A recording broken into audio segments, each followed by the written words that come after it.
Amén, gloria a Dios, gloria a Dios. Bendiciones y bienvenidos a nuestro ministerio Señales antes del fin. Primeramente le damos toda la gloria y honra a nuestro Padre Celestial por habernos permitido una vez más estar reunidos para aprender más de su santa palabra. Quien les habla, la hermana Silvia Díaz desde Canadá. Y hoy continuamos con nuestro estudio bíblico profético dirigido por nuestro hermano Estuardo Revolorio desde Guatemala. El tema del estudio para el día de hoy es Señor, ¿hasta cuándo? Antes de pasarle con nuestro hermano Estuardo, quiero mencionarles que tenemos canal de Telegram y canal de YouTube a nombre de Señales antes del fin y una página de Facebook a nombre de Pastor Luis Alberto García, donde estamos colocando nuestros links de Google Meet para que puedan participar en nuestros estudios bíblicos en vivo y donde también estamos poniendo mucha información actual. Le pedimos, por favor, que se suscriban y compartan los estudios bíblicos para que también sea de mucha bendición para otras vidas. También nuestro hermano Estuardo Revolorio tiene un hermoso ministerio llamado Atalaya de Jehová y un grupo en Facebook a nombre de los Atalayas. ¿Ok? También le pedimos que se suscriban a su página de Facebook y lo apoyen también en su ministerio. Ahora sí, le damos la más cordial bienvenida a nuestro hermano Estuardo Revolorio para que pueda comenzar con este maravilloso estudio profético de la palabra de Dios. Bienvenido, hermano Estuardo. Amén. Gracias, mi hermana. Buenas noches, hermanos. Dios les bendiga. Damos gracias a Dios por la oportunidad que nos da nuevamente de poder estar reunidos y poder aprender más de la palabra de Dios y que el Señor nos pueda aclarar más el tiempo en el que estamos viviendo y conocer también el tiempo de su venida, ¿verdad? El tiempo del arrebatamiento de la iglesia. Cuando nos referimos a tiempo, no estamos diciendo a día, ni hora, ni fecha, sino que la estación, ¿verdad?, en la cual la iglesia del Señor está viviendo. Y déjeme decirle que a través de este estudio, pues vamos a ver que la iglesia del Señor en este preciso momento permanece oculta porque es muy pequeña, no es muy grande, es muy pequeña, pero es de alto valor para el Señor, ¿verdad? Y eso es lo que vamos a ver en esta noche a través de estas parábolas. Y con estas tres parábolas que faltan, pues no son muy grandes, son pequeñitas. Con eso vamos a concluir, ¿verdad? El estudio de Mateo capítulo 13. Vamos a poner en las manos de Dios este hermoso servicio en esta noche, esperando que sea de bendición y mucha edificación la palabra del Señor. Amén. Padre que estás en el cielo, gracias por la oportunidad nuevamente que nos da de estar reunidos con mis hermanos para darte la gloria y la honra, Señor. Ponemos en tus manos este servicio, que tú seas el que transmitas la palabra, que nosotros seamos solamente un instrumento en tus manos, Señor, y que esta palabra, Señor, caiga en buena tierra, y produzca el fruto a un 30%, Señor. Te lo suplico, Señor, en el nombre poderoso de nuestro Señor Jesucristo. Amén. Gloria al Señor, déjenme compartir.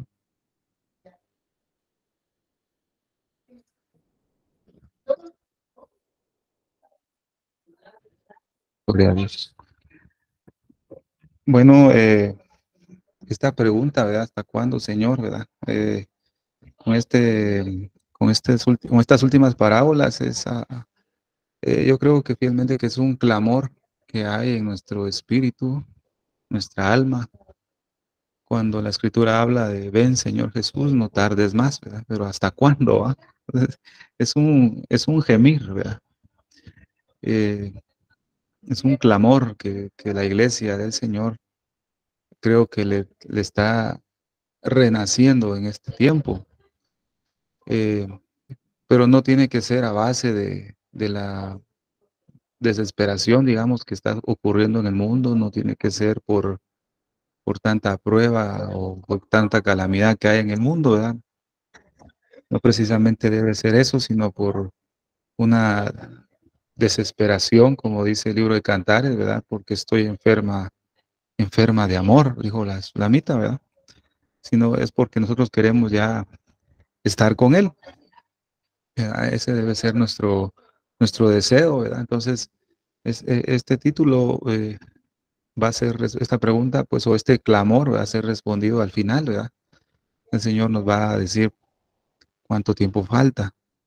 Estas últimas tres parábolas es una conclusión de las que ya vimos al principio, ¿verdad? Que hemos venido desglosando poco a poco y vamos a saber en este momento cuál es la posición de la iglesia, ¿verdad?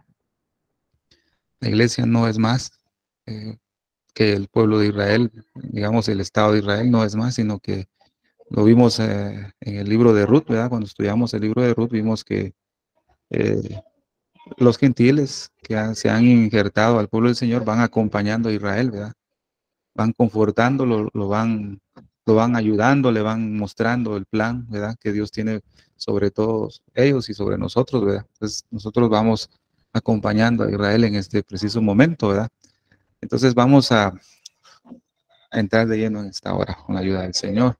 Entonces la primera parábola que vamos a ver es la parábola del tesoro escondido, ¿verdad? Esta parábola del tesoro escondido es figura de Israel, del Estado de Israel.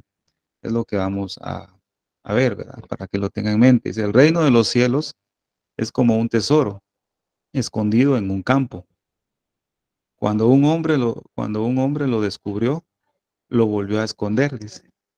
Y lleno de alegría fue y vendió todo lo que tenía y compró ese campo.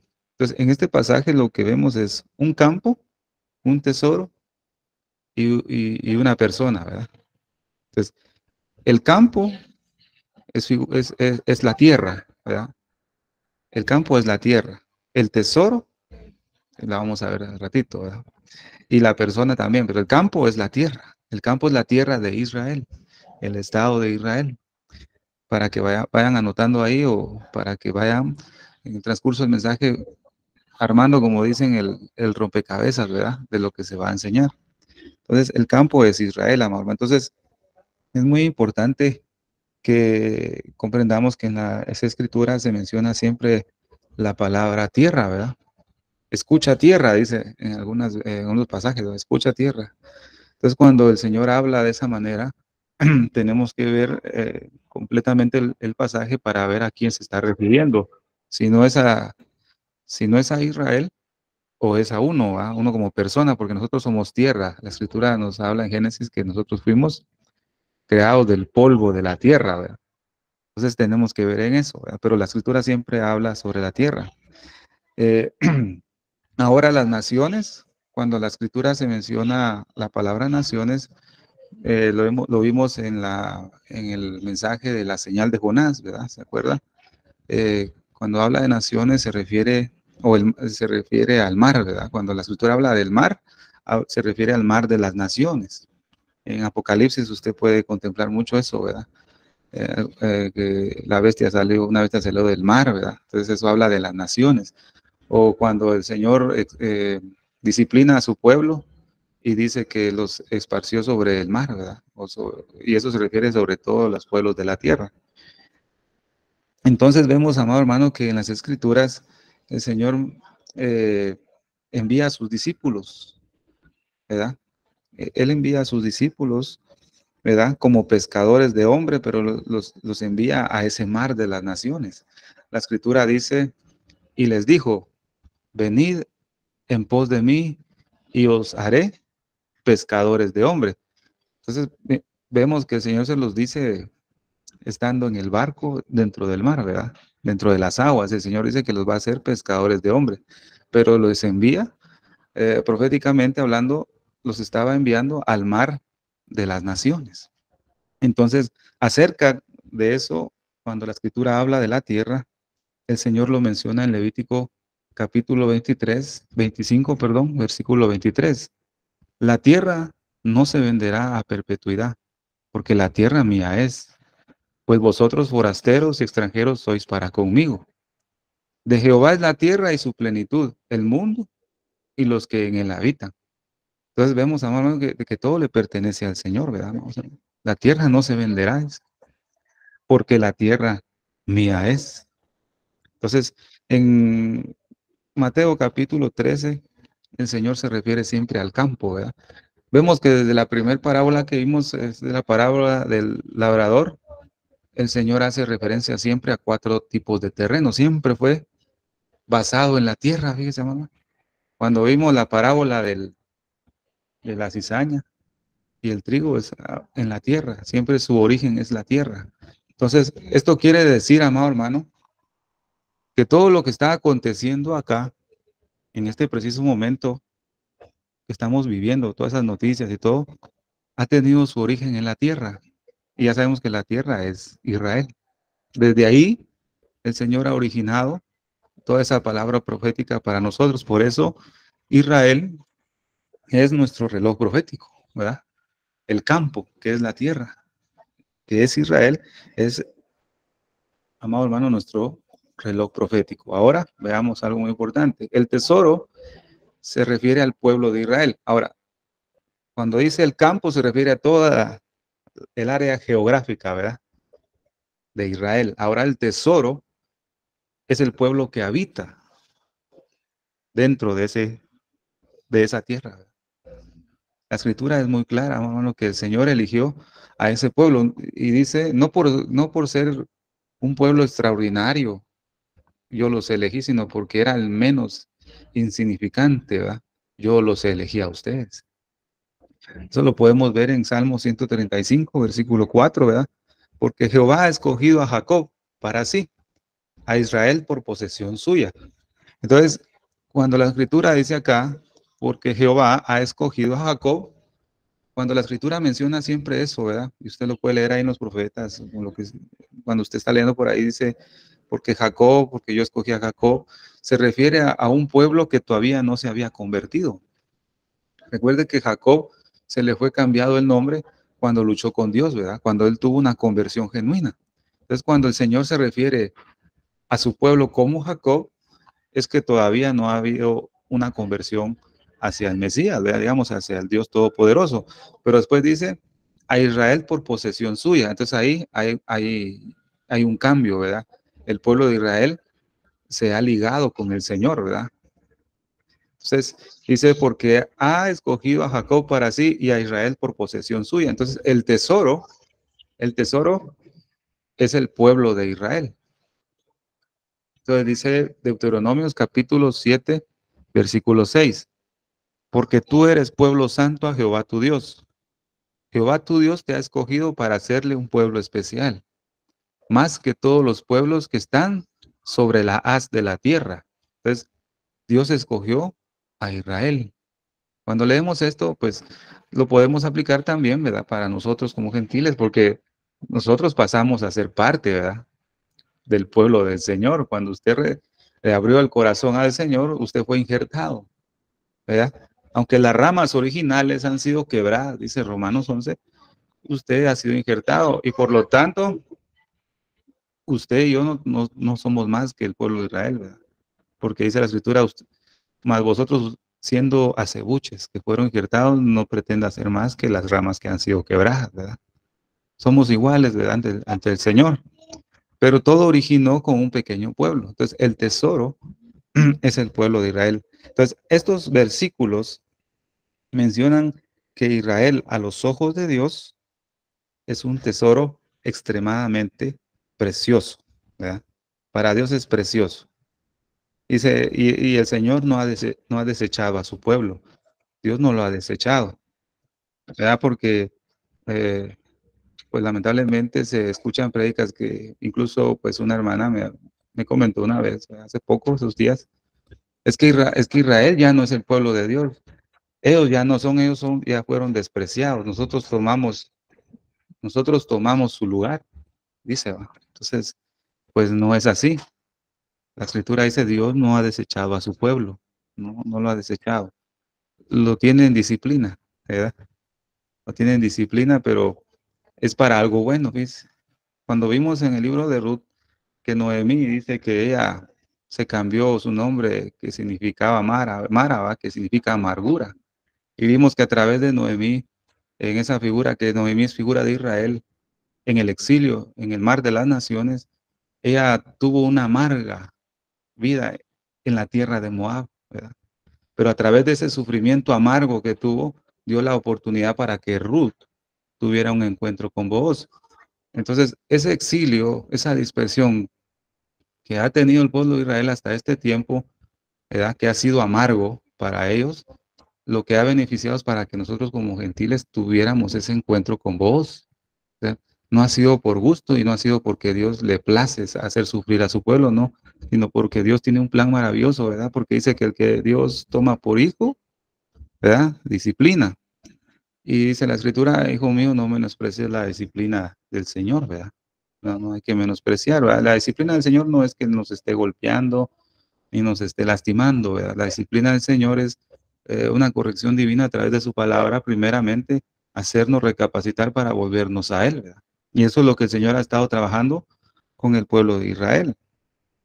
Entonces vemos que Israel es extremadamente precioso ante los ojos de Dios, ¿verdad? Entonces, nuestro trabajo es amar y bendecir al pueblo del Señor, ¿verdad? Eso es lo que hemos estado trabajando todos los martes, ¿verdad? Orar por Israel, interceder para que Dios intervenga sobre ellos. Y déjeme decirle que Dios ya está trabajando con su pueblo. Lo vimos en la parábola de la levadura, ¿verdad? Cuando el Señor dice que salió de su casa, ¿se acuerda de eso? Dice, el Señor salió de su casa y se subió al barco para irse al mar, ¿verdad? O sea, como el pueblo de Israel, en el tiempo que el Mesías estaba dentro de ellos, fue rechazado por sus líderes, ¿verdad? Entonces, al ser rechazado él y la palabra que él decía, entonces él se salió de su casa, se salió de la tierra de Israel para dirigirse al mar de las naciones. Pero vemos más adelante, vimos en ese pasaje que el Señor dice, pero volviendo nuevamente a su casa, ¿verdad? Pues el Señor Jesús está volviendo a su casa. Lo que pasa es que hay algo que lo detiene todavía. Por eso no ha venido todavía a su casa, ¿viste, amado hermano? Y la culpa, digamos culpa, ¿verdad? Es de usted y yo, pues, que somos la iglesia del Señor, ¿verdad? Somos ese pueblo gentil que el Señor está trabajando todavía, ¿verdad? Pero ahí lo vamos a ver. Gloria al Señor, ¿verdad? Vamos a avanzar aquí. Esa persona que aparece en esta parábola es figura de Jesús, el Mesías de Israel, ¿verdad? A eso representa a ese personaje que sale ahí.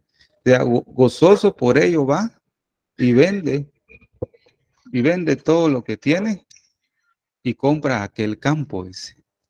Entonces, la persona que se menciona en esta parábola es Cristo. Él dejó el cielo, hermano, él dejó su trono, él dejó todo lo que tenía para nacer sobre este campo, ¿ves? Él no vino a nacer digamos, en nuestro tiempo, él no vino a nacer en Alaska, ¿verdad? Él no vino a nacer en Guatemala, él no vino a nacer en Brasil, no, él vino a nacer en la tierra de Israel, en ese campo, ¿ves? Él vino a nacer en ese campo. Entonces, él dejó su trono para venir a nacer en el campo o en la tierra de Israel como hombre, dice mamá, para derramar su sangre en la cruz, para entregar su vida. Y a base de eso, él compró ese campo, dice mamá. Gozoso por ello va. O sea, que Cristo, él no vino lamentándose, ¿verdad? Él no vino no vino quejándose, ¿por qué voy a venir aquí a esta tierra? ¿Verdad? Imagínense, dejando su trono, hermano, qué necesidad tenía de venir acá, ¿verdad? Pero dice que él venía gozoso y a vender todo lo que tiene para comprar aquel campo. O sea, él vino a través de su sacrificio, él vino a comprar la tierra juntamente, dice, con ese tesoro. Y ya sabemos quién es el tesoro, ¿verdad? Él vino a comprar la tierra y el tesoro que estaba dentro de esa tierra, que es el pueblo de Israel. Podemos verlo en Hebreos capítulo 2, versículo 14 al 17, ¿verdad? Dice la escritura, por tanto, puesto que los hijos han participado de carne y sangre, de igual manera, él participó también de lo mismo, para destruir por medio de la muerte aquel que tenía el dominio sobre la muerte. Este es el diablo, y para liberar a los que por temor de la muerte estaban toda la vida condenados a esclavitud, porque ciertamente él no tomó para sí a los ángeles, sino a la descendencia de Abraham. Y la descendencia de Abraham sabemos que es Israel, ¿verdad? O Jacob, ¿verdad? Por tanto, era preciso que en todo fuese hecho semejante a sus hermanos, igual a judíos, ¿verdad? A fin de ser un sumo sacerdote misericordioso y fiel en el servicio delante de Dios para expiar los pecados del pueblo, igual a Israel. ¿Eh? O sea, él vino directamente, fíjese esto es muy, muy preciso, ¿verdad? Jesús descendió a este campo, a la tierra de Israel, para salvar a su pueblo. Fíjese que él no venía por el mundo, ¿verdad? Por las naciones, él no venía por eso. Él venía precisamente por las ovejas perdidas de Israel, ¿verdad? Y usted lo puede comprobar ahí con aquella mujer, ¿verdad? Que gritaba atrás de él que sanara a su hija y le dijo, no, yo no vine por usted, ¿verdad? Le dijo perría, ¿va? ¿Se acuerda que le dice, no vengo por usted, vengo por la casa de Israel, ¿verdad? O sea, Jesús venía directamente sobre ellos, pero hubo un cambio, ¿verdad? Hubo un cambio. Cuando vimos la historia de Jonás o la señal de Jonás, Dios le había dado específicamente órdenes a dónde ir, pero en el transcurso del camino o del desvío de Jonás hubo un cambio en la historia de la salvación, porque él se subió a un barco y se fue y se adentró al mar, ¿verdad? Y el mar se embravecía, dice, ¿se acuerdan muy bien de esa enseñanza? El mar se embravecía y el mar es, ya sabemos que es figura de las naciones, ¿verdad? Así como ahora que la iglesia va en ese barco que vimos también en Hechos capítulo 27 y 28, va en el viaje de Pablo, que va a haber una tormenta, Euroclidón, ¿se acuerda? Que va a haber una tempestad muy fuerte, que eso es en el mar de las naciones. O sea, ahorita nosotros como la iglesia del Señor, que es poquita, fíjese, amado hermano, porque cuando Jonás se subió al barco, los únicos que fueron salvados primeramente fueron los marineros, ¿verdad? ¿Se acuerda que los marineros es figura de la iglesia y no era gran cantidad? Son poquitos. Por eso hay que tener en cuenta eso, amado hermano, que la esposa del Cordero no va a ser muy grande, ¿verdad? Mucha cantidad de hermanos y hermanas. Va a ser muy poca la cantidad de hermanos y hermanas que van a ser la esposa del Cordero, ¿ves? El resto puede ser invitados, ¿verdad? Pueden ser invitados a la cena y todo, pero no van a ser la esposa de Dios, ¿verdad? Qué tremendo eso, ¿verdad? Entonces hubo un cambio de salvación ahí, pero el mar se está embraveciendo ahorita, mamá. Ahorita, con todo lo que está pasando, ahorita ya se está agitando, se está sintiendo la brisa de esa tormenta que viene. Entonces, pero vemos aquí al Señor, ¿verdad? Que vino gozoso, ¿verdad? Él vino gozoso a este campo y a comprarlo, a comprar a su pueblo, ¿verdad? Con precio de sangre. Entonces, mis hermanos, qué maravilloso esto.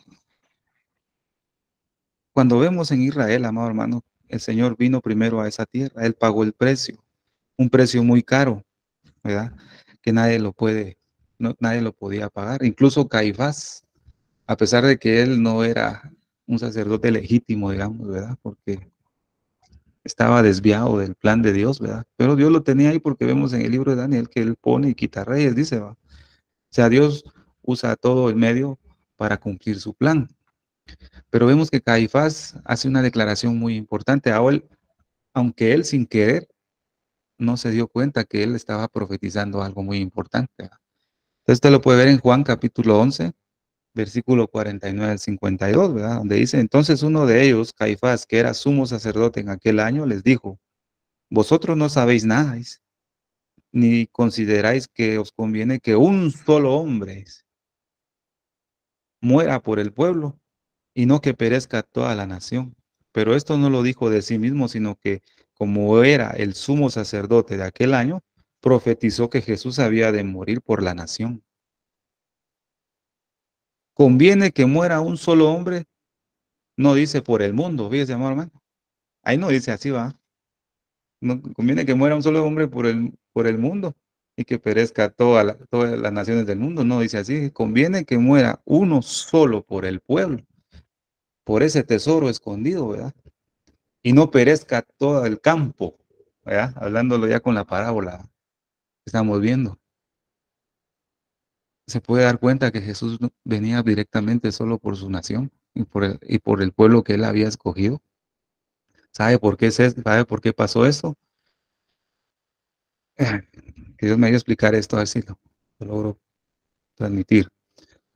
El domingo pasado tocaron un poco el tema del divorcio, ¿se acuerda? Tocaron un poquito el tema del divorcio.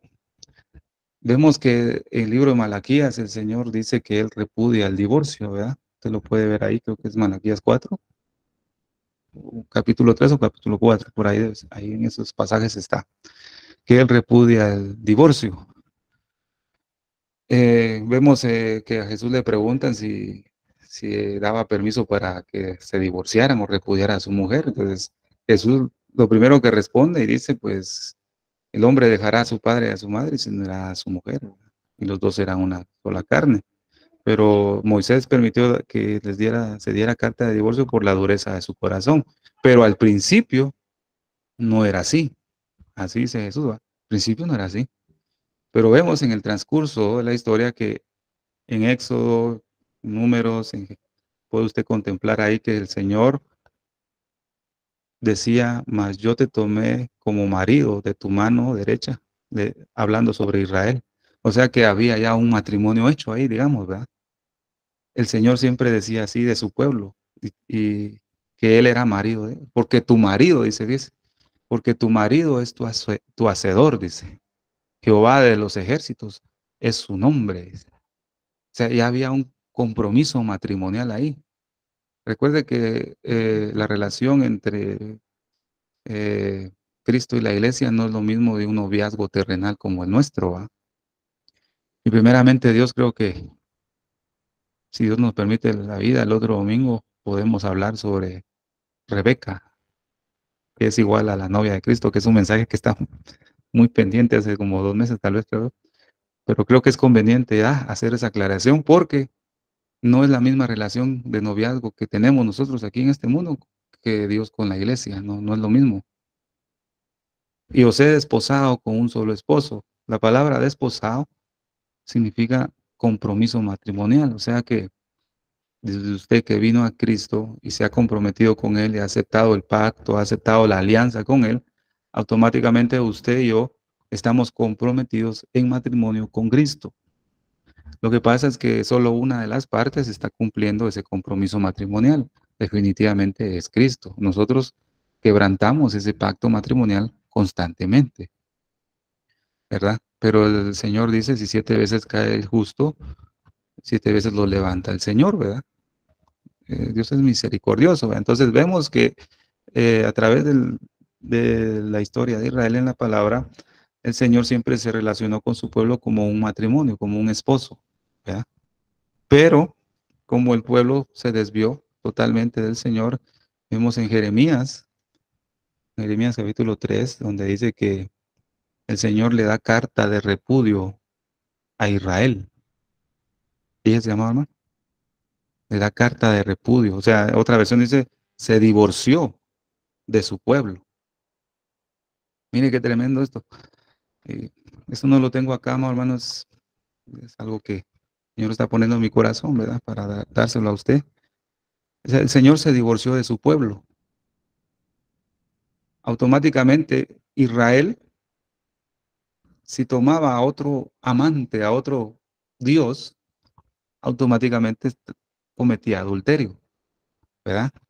Porque la escritura habla de que la mujer, pues el hombre o la mujer que se divorcia, que se divorcien, pero quédense sin casar, porque si uno se casa con el que está divorciado o la divorciada, comete adulterio, ¿verdad? Porque también Pablo dice, mientras el hombre eh, vive, la mujer está sujeta a la ley del marido. Muerto el marido, ¿verdad? La mujer cásese con quien quiera, con tal que sea en el Señor, pero el requisito es que se muera, una de las dos partes, ¿verdad?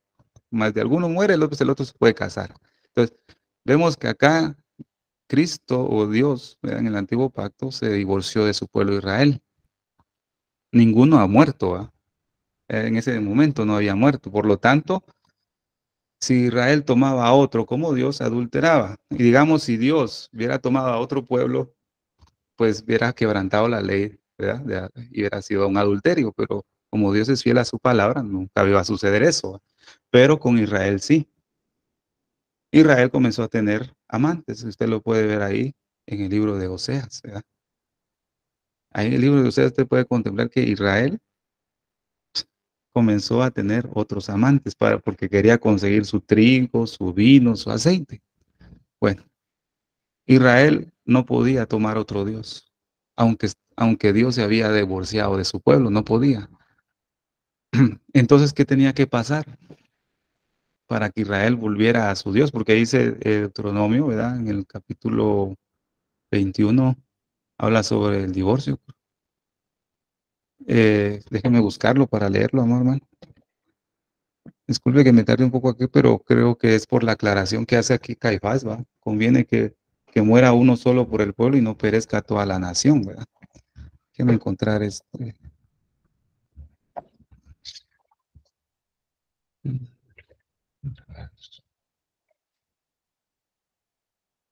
Capítulo 24 de Deuteronomio, versículo 1 en adelante dice, cuando alguno tomare mujer y se casare con ella, si no le agradare por haber hallado en ella alguna cosa indecente, le escribirá carta de divorcio y se la entregará en su mano y la despedirá de su casa. Eso es lo que hizo el Señor con Israel, ¿no?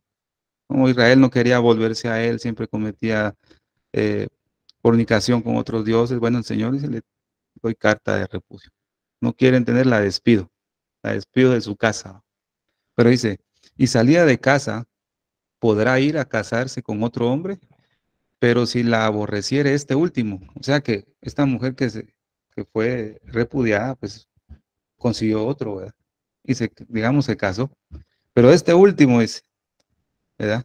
Si la aborreciere y le escribiere carta de divorcio y se la entregara en su mano y la despidiere de casa, o si hubiere muerto el postrer hombre que la tomó por mujer, no podrá su primer marido que la despidió volverla a tomar porque es para que sea su mujer después que fue envilecida, porque es abominación delante de Jehová.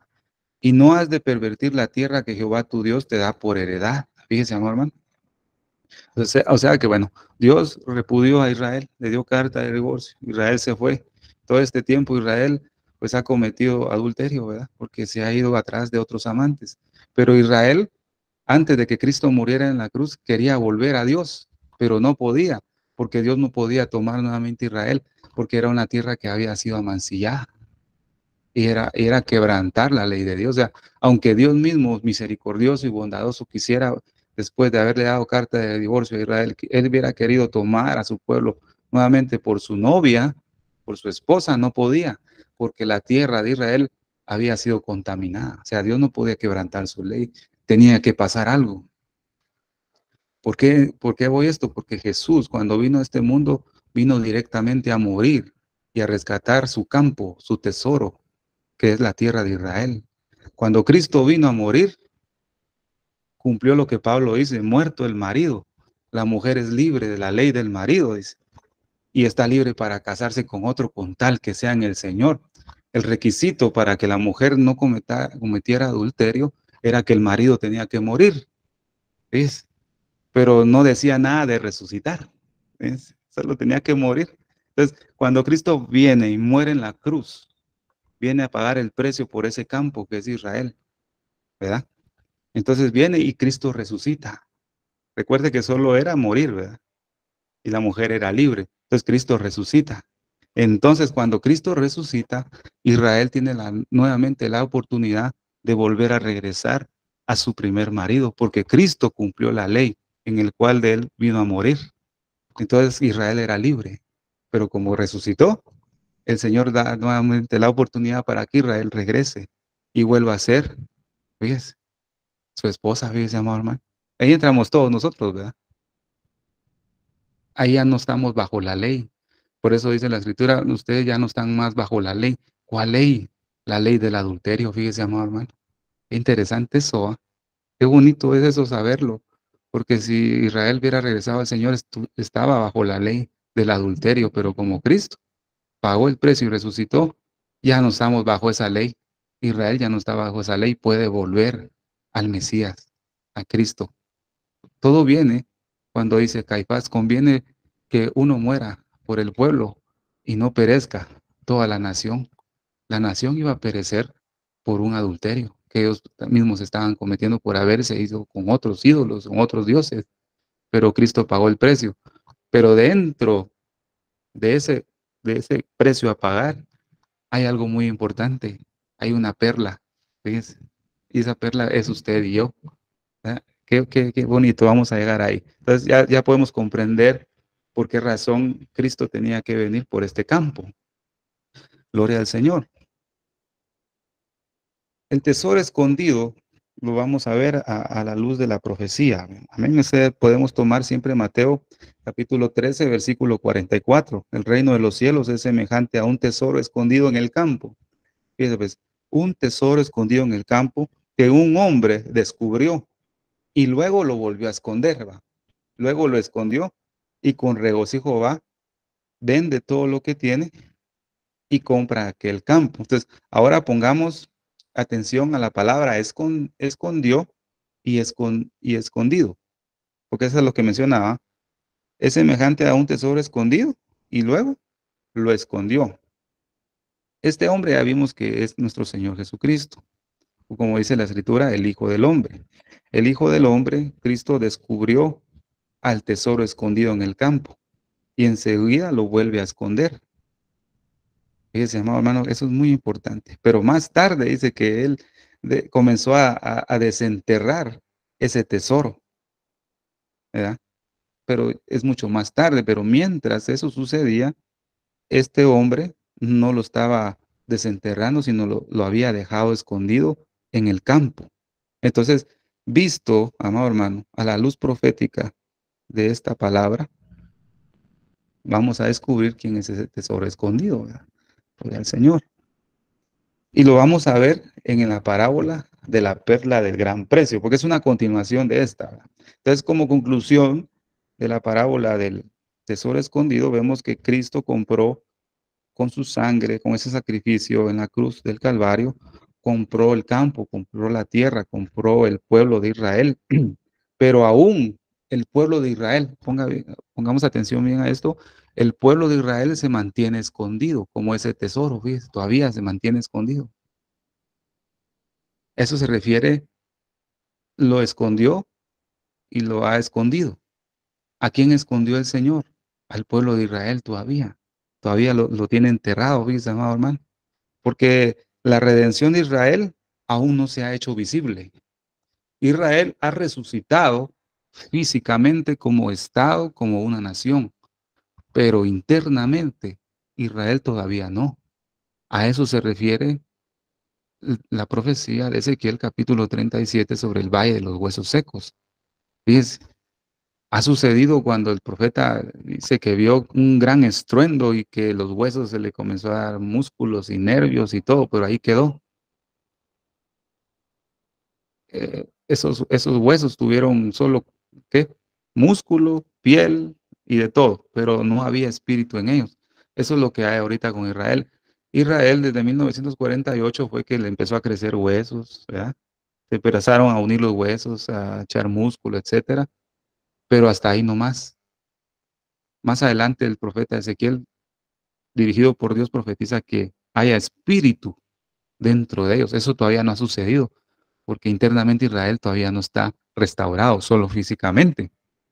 Entonces la redención de Israel aún no se hace visible, amado hermano, en cuanto a su restauración completa. Sin embargo, el Señor ha pagado completamente el precio por ese campo, el precio que es la salvación de su pueblo, ¿verdad? Eso es lo que el Señor ha pagado por el campo de Israel, pero aún lo tiene escondido, amado hermano. Jesucristo aún no ha manifestado. Eso es importante, no ha manifestado el derecho de esa posesión de ese campo, sino que todavía lo retiene para el futuro, no muy lejos, fíjese, hermano. Todavía lo tiene escondido el Señor en esa tierra, como ese tesoro escondido. Entonces, ahora en la parábola de la perla de gran precio, dice la Escritura, también el reino de los cielos es semejante a un mercader que busca buenas perlas, dice, que habiendo hallado una perla preciosa, fue y vendió todo lo que tenía y la compró. Entonces, vemos, amado hermano, que el Señor del campo, el Señor del tesoro, lo mantiene escondido, ¿verdad? Pero ya es un Israel que está redimido, ya tiene la oportunidad, igual que nosotros. El tesoro, ¿verdad? Porque ahora el Señor lo que se está dirigiendo en este preciso momento, se ha mantenido su atención es al mar de las naciones. ¿Por qué el Señor está dirigido ahorita en este preciso momento en el mar de las naciones? Recordemos que Jesús salió de casa y se dirigió al mar, ¿verdad? Entonces, como el pueblo de Israel lo rechazó, el Señor se dirigió a nosotros. los gentiles. ¿Por qué? Porque sabe que ahí, dentro de este mar de las naciones, va a encontrar una perla de gran precio. Fíjese, amado hermano. Esa perla de gran precio el Señor la anda buscando y la anda formando en este momento. Y la compra por el mismo precio, ¿verdad? Porque de tal manera amó Dios al mundo, ¿ves? Que ha dado a su Hijo unigénito para que todo aquel que en Él crea no se pierda, mas tenga vida eterna. Porque de tal manera, el mismo precio, la misma sangre, pero con la diferencia de que a su pueblo lo tiene enterrado y escondido todavía. Y que Él está buscando ahorita esa perla de gran precio, amado hermano. Mire qué precioso esto. Y dice, y fue y vendió todo lo que tenía y la compró. Es que es lo mismo que pagó por el campo, por ese tesoro, ¿verdad? Es lo mismo que está pagando por esta perla de gran precio. No hay diferencia. Dice en Efesios, habla de que de ambos pueblos hizo uno, de judíos y gentiles, ¿verdad? Hizo un pueblo. Amén. Gloria al Señor. Entonces, si el campo es igual a Israel, entonces, fíjese qué bonito, el mar es sinónimo de las naciones de donde viene esa perla, ¿verdad? El mar es igual a las naciones. Entonces, a través de nuestro Señor Jesucristo y a través de su sangre, Él compra a Israel, pero también paga el mismo precio por la perla, que dice de gran precio. Y esa perla de gran precio es igual a iglesia del Señor. O sea que usted y yo, amado hermano, somos esa perla. ¿Sí? Pero vamos a ver cómo se forja una perla. Por eso le digo yo, amado hermano, en base a la palabra, que la iglesia, que va a ser la reina, está integrada por muy poca, ¿ves? Por muy poca gente, que se ha dejado forjar, ¿ves? Va a ser muy poquito, amado hermano. No sé. Yo ahí sí no le puedo decir un porcentaje, todavía no lo he visto, ni lo he investigado tampoco, ¿verdad? Pero es muy poco cuando lo vimos en la parábola de la semilla de mostaza, ¿se acuerda? Es la semilla más pequeña de todas, dice. Es la más pequeñita. Y cuando vimos la semilla de mostaza es figura de una iglesia que es vencedora. Es pequeña. La iglesia del Señor no es grande, ¿verdad? Usted puede ver que hay mucho cristiano por todo el mundo y que millones, ¿verdad? Por todo el mundo, pero de todo ese cuerpo, de todo ese cuerpo de la iglesia, digamos, la elegida va a ser pequeña. La verdadera, pues, es la pequeñita. Gloria al Señor. Entonces, dice la escritura, ¿verdad? Que a través de que el Señor se fue al mar, Él fue a conseguir a su iglesia. Gloria al Señor. A través de ese sacrificio en la cruz, pues nuestro Señor Jesucristo extendió sus dos manos, fue para ambos pueblos, fíjese, amor hermano. Una mano para redimir a Israel. Qué tremendo cuando uno comienza a ver algunas figuras, ¿verdad? Una mano redime a Israel y con la otra redime a la iglesia. Y esta última, que es la perla de gran precio, que va a tomar como posesión, fíjese, amor hermano, también, también ahorita se mantiene escondido, fíjese, amor hermano, porque somos igual a su pueblo. No crea que la iglesia del Señor se ha evidenciado ahorita. No, la iglesia, la amada, está escondida, ¿ves? Y le voy a mostrar. ¿Se acuerda que quedó a medias también el mensaje de las 7 bodas? Solo vimos una, creo yo, no me acuerdo. Pero en las 7 bodas, solo en una es manifestada la iglesia. En en las demás bodas, la iglesia o la esposa o la novia permanece oculta. Muchas veces solo se presenta el amado, pero la amada permanece oculta. Entonces, en este tiempo que estamos viviendo, amado hermano, la amada, la elegida, ¿verdad? Permanece oculta. Todavía está escondida. Fíjese, amado hermano, qué maravilloso es eso, ¿verdad? No crea, amado hermano, que ahorita la novia de Cristo está exhibiéndose, se está exhibiendo por todos lados. Ah, no es la novia de Cristo, ¿no? Si se exhibe más de alguien así, es burla, fíjese, hermano. Del mundo se burlaría. Pero por eso el Señor la tiene oculta. La está trabajando, fíjese, hermano. Está trabajando. Por eso ahora comprendo un poquito más donde dice la Escritura, cuando tú oras a tu Padre, cierra la puerta, porque tu Padre que ve en secreto te va a recompensar en público. Entiendo un poquito más con este panorama, porque la iglesia del Señor se está forjando cerrada la puerta. Pero se está forjando ¿en qué? En oración, fíjese, mamá. Uno de los fundamentos de la iglesia de Cristo es que ora bastante, ora bastante. ¿No habéis podido velar conmigo una hora? Dice, dice el Señor a sus discípulos, ¿va? ¿No habéis podido velar conmigo una hora? Ah, a veces no se aguanta orar una hora, ¿verdad, siervos? Qué pereza, dicen unos, ¿verdad? O se duermen, ¿no? Una hora. La pesadez de los ojos, ¿ves? Está abundando mucho.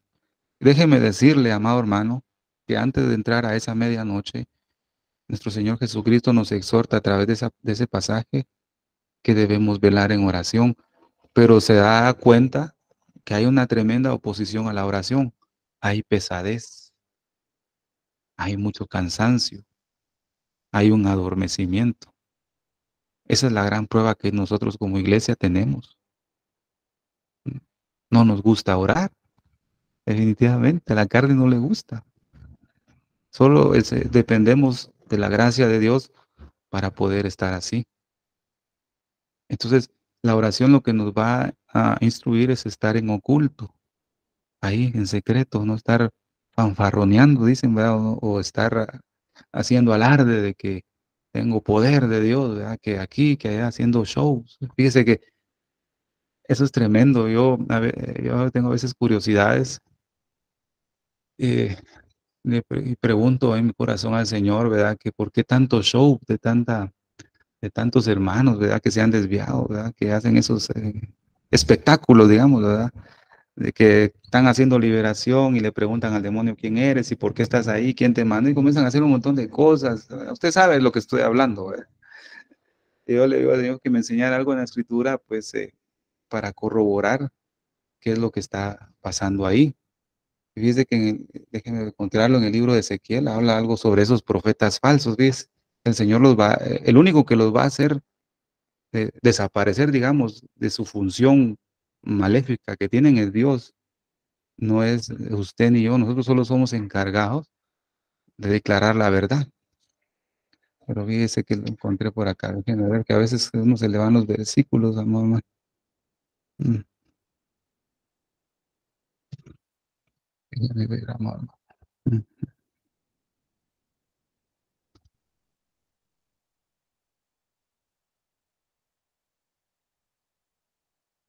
mm, Me perdió, pero habla de los profetas donde dice que el Señor los va a descubrir y les va a hacer ver las heridas que tienen en sus manos, dice.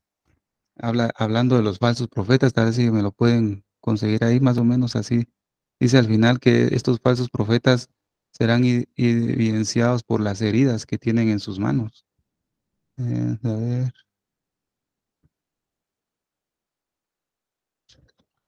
mm,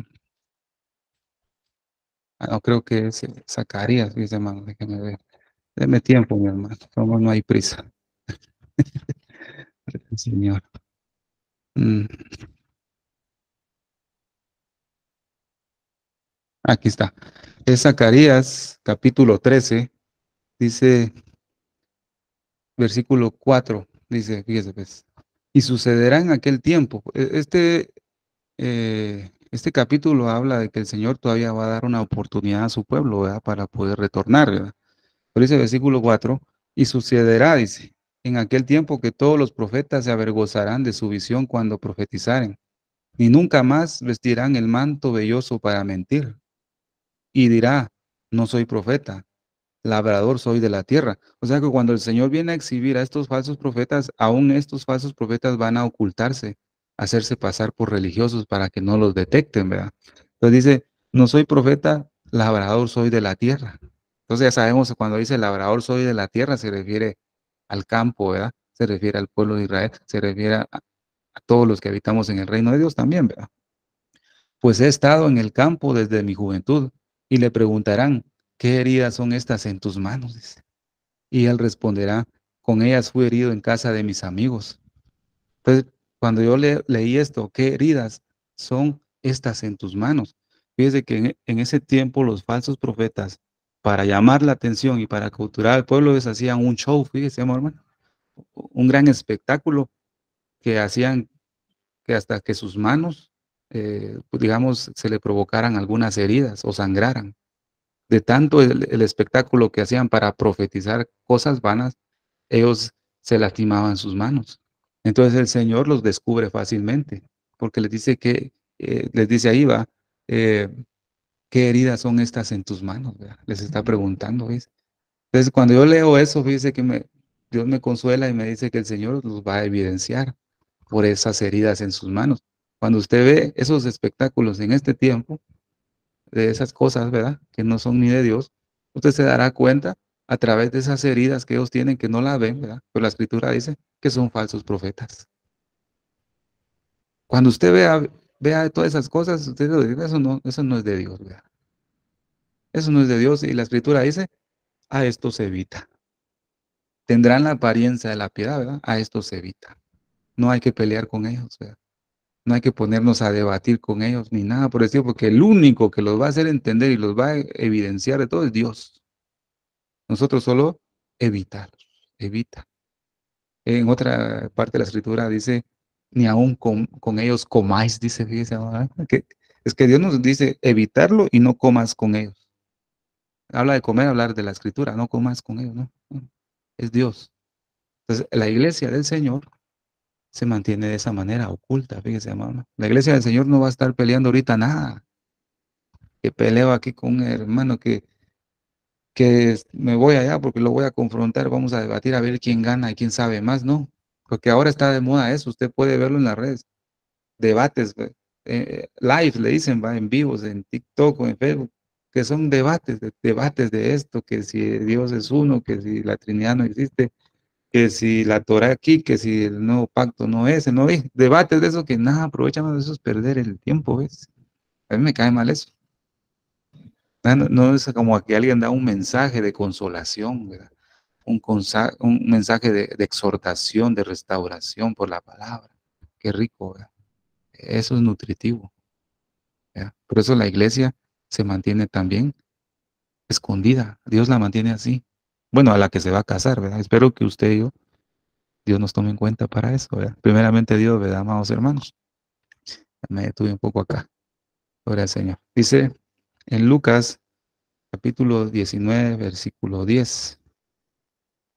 Porque el Hijo del Hombre vino a buscar y a salvar lo que se había perdido. Entonces, ese mercader que se menciona en esta parábola es el Hijo del Hombre, o sea, es Cristo. Y es lo que ha venido a hacer, es buscar al mar de las naciones esa perla de gran precio. Ahora, mire, pues, y aquí es la parte que a muchos a veces no nos gusta, ¿ves?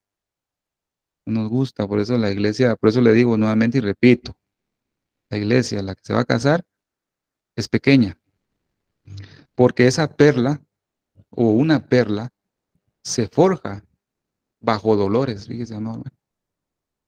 Una perla se va a forjar bajo dolores, o sea, la iglesia de Cristo que se va a casar va a ser forjada a base de dolor. Es lo que dice la escritura, principio de dolores. Y ya vimos también que no estamos al principio, que no estamos a la mitad, que estamos ya al final de esos dolores de parto. ¿Verdad?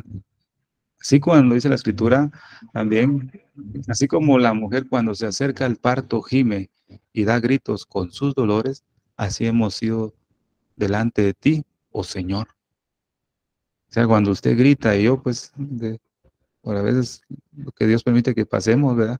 O gemimos, es porque estábamos siendo forjados para hacer esa perla. Entonces, ¿cómo se forja una perla? Dice que cuando entra un grano de arena sobre la ostra, ¿verdad? Entonces, ese granito de arena que entra en esa ostra, automáticamente se cierra la ostra, ¿va? Y comienza a friccionar su carne con ese pequeño grano de arena. Comienza a hacer fricción. Entonces dice que la ostra activa una secreción y lo que hace a través de esa secreción es encapsular ese objeto extraño que entró en ella. Y poco a poco se va tornando ese granito de arena, poco a poco se va tornando una perla. Pero esa fricción que tiene la ostra ahí con la carne, que tiene ahí, lo que hace es sangrar, ¿verdad? Y doler. Y esa fricción duele, ¿verdad, amados hermanos? Pero poco a poco se va forjando una perla. Es lo que dice Efesios capítulo 1, versículo 7, en el cual tenemos redención por su sangre, la remisión de pecados por las riquezas de su gracia. O sea, es lo que vino a hacer Cristo con nosotros primeramente. Cuando vino a este campo, a este mundo, Él vino a, a sufrir una fricción para forjar a través de su sacrificio una perla de gran precio. Entonces, esa perla fue comprada a un alto precio. Eso nunca nos lo debemos olvidar. Nosotros como perlas de Cristo fuimos comprados por un precio muy alto, amado, a través de los sufrimientos de Cristo. Dice la Escritura, porque habéis sido comprados por precio. Glorificad pues a Dios en vuestros cuerpos y en vuestro espíritu, los cuales son de Dios. Entonces, en Filipenses capítulo 2, versículos 6 al 8, dice también, existiendo en forma de Dios, el uno consideró el ser igual a Dios como algo a que aferrarse, sino que se despojó de sí mismo, o sea, se despojó de su gloria, ¿verdad? Tomando forma de siervo, haciéndose semejante a los hombres y hallándose en la condición de hombre, se humilló a sí mismo, haciéndose obediente hasta la muerte y muerte de cruz. Entonces, cuando usted analiza un poquito, ¿verdad?, qué es lo que sufrió nuestro Señor Jesucristo, Él sufrió antes de ser crucificado. Es ahí en el Getsemaní él empezó a sufrir, amado. Mi alma está triste hasta la muerte, dice. O sea, Cristo experimentó ansiedad, depresión, angustia, aflicción, ¿verdad? Su sudor como gotas de sangre. Dice, eh, pues investiga que esas gotas de sangre que él experimentó era por el estrés y la tensión que estaba sufriendo su cuerpo. Mire qué tan profundo era el dolor, ¿verdad? Antes de ser crucificado ya estaba sufriendo, él ya estaba padeciendo en su vida toda opresión. Esa mamá, qué terrible, ¿va? Después de eso fue maltratado, fue azotado, ¿verdad, mamá? Uno no se puede imaginar, ¿va? Uno a veces mira, al menos vi esa película de Pasión de Cristo, ¿verdad? De Mel Gibson se llama, ¿va? Y más o menos él logró entender el sufrimiento de nuestro Señor Jesucristo, lo quiso plantar, pero se queda muy corto, ¿verdad, hermano? No puede imaginar cómo quedó nuestro Señor Jesús, ¿verdad? Él sufrió bastante, sufrió mucho martirio, amado hermano. Usted lo puede ver ahí en Isaías 53, ¿verdad? Que el Señor da una descripción de cómo lo que sufrió Cristo, ¿verdad? Vemos también, amado hermano, que en Juan capítulo 19, versículo 1-2 dice, entonces Pilato tomó a Jesús y le azotó. Los soldados entretejieron una corona de espinas y se lo pusieron sobre su cabeza. Usted ya sabe eh, cómo fue lo que sufrió nuestro Señor Jesucristo, ¿verdad? Fue un alto precio que Él pagó. Todo por comprar el campo. Todo por conseguir una perla de gran precio. Aunque Él no tenía la necesidad, porque nosotros no éramos nada. Pero dice lo más vil y menospreciado, escogió Dios. Nosotros éramos lo más vil y menospreciado.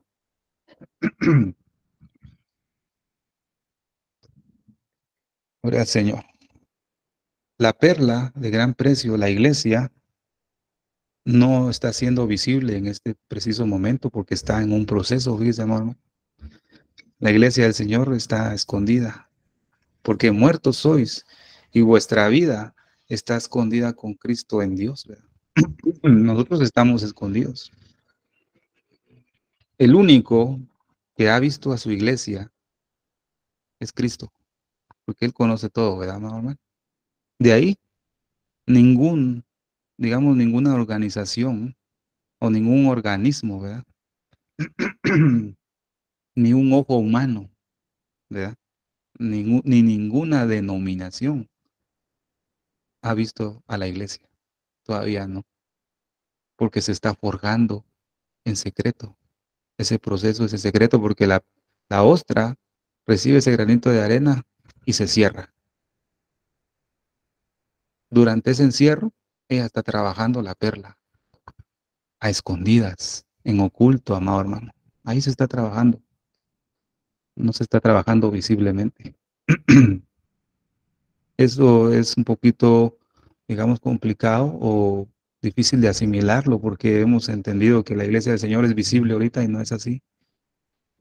La amada, pues, la esposa, está trabajando a escondidas, en oculto, ahí, que nadie la ha visto, solo Cristo, pero de ahí nadie más.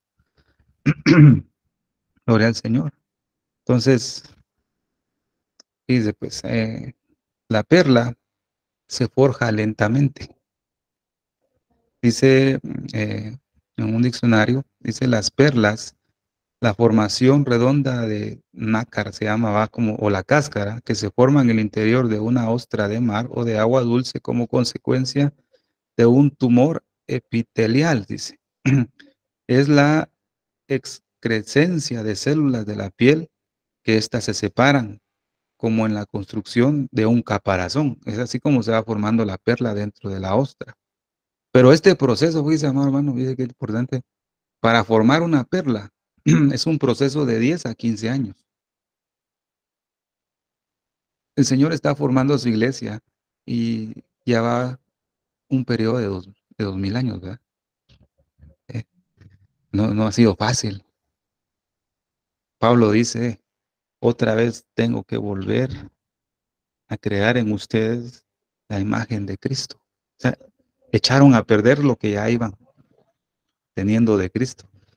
A veces nosotros echamos a perder la imagen que ya llevamos de Cristo, que tanto cuesta, ¿verdad, hermano? Crear una semejanza al Hijo de Dios, abstenernos de toda especie de mal, consagrarnos, santificarnos, y por una cosita que cometemos mal, echamos a perder esa imagen. Y otra vez, volver a trabajar la imagen de Cristo. Lleva 2000 años casi el Señor trabajando con esa perla. Imagínense, de 10 años y lo más a 50 años para forjar una perla, dice, ¿no? Que es casi toda una vida, o sea, una vida nuestra, pues, casi toda una vida, ¿no? Pero el Señor empezó a forjar a su iglesia con 120, ¿verdad? Usted lo recuerda muy bien, el Pentecostés, ¿verdad? Ahí el Señor empezó a añadir, dice la Escritura en Hechos capítulo 2, versículo 47, ¿verdad? Y el Señor añadía diariamente a su número a los que habían de ser salvos. El Señor empezó a añadir, ¿ves? Empezó a añadir y dele la gloria a Dios que usted está siendo añadido y está metido en esa ostra donde lo están friccionando, porque lo están formando una capa, ¿verdad? Capas y capas y capas y capas para que sea una perla de gran precio, que es lo que Cristo viene a buscar. Él no viene a buscar cualquier perla, una perla barata, ¿no? Una perla de un día para otro no viene a buscar. Cristo viene a buscar una perla que se forjó por mucho tiempo en secreto. Pero se acuerda que hay muchos mensajes, amado hermano, que hablan de que, mire, ves, es que es fácil hablarlo, fíjese, todo es fácil, decirlo, todo es fácil. Hay mucho mensaje que se habla, hay que tener intimidad, hermano. No es que en la intimidad, alabanzas, que intimidad aquí, intimidad allá, pero hacerlo. Son, como dicen por acá en Guate, ¿va? Otros 20 pesos. Vivir en intimidad con Dios quiere esfuerzo, amado. Mucha oposición, mucha tentación. Ah, yo sé que usted lo ha experimentado. Comienza usted a tener intimidad con Dios, pero como la Biblia lo dice, usted va a presentar oposición, cansancio, estrés, ocupación, etcétera, y todo lo que puede haber, ¿verdad? Es cosa seria. Por eso dice la Escritura, y solo los valientes se van a esforzar por entrar. No, como dice otra versión, los valientes arrebatan el reino de Dios, pero en esta versión que me gusta dice, solo los valientes se van a esforzar por entrar al reino de los cielos. La iglesia está siendo forjada en secreto. Usted se mantiene en secreto, amor. Dios nos usa. Va a llegar un momento que el Señor evidencia, porque va a recompensarte en público. De repente, bueno, hermano, ore por mí, o pone manos o ora al Señor ahí. Pero como se ha forjado en secreto, no es usted, es la unción que Dios le ha dado a usted. Usted solo es un medio, punto. Usted y yo somos el medio, nada más, ¿verdad? Pero como tu vida está sido consagrada, Dios te usa porque eres un conducto de la presencia de Dios puro.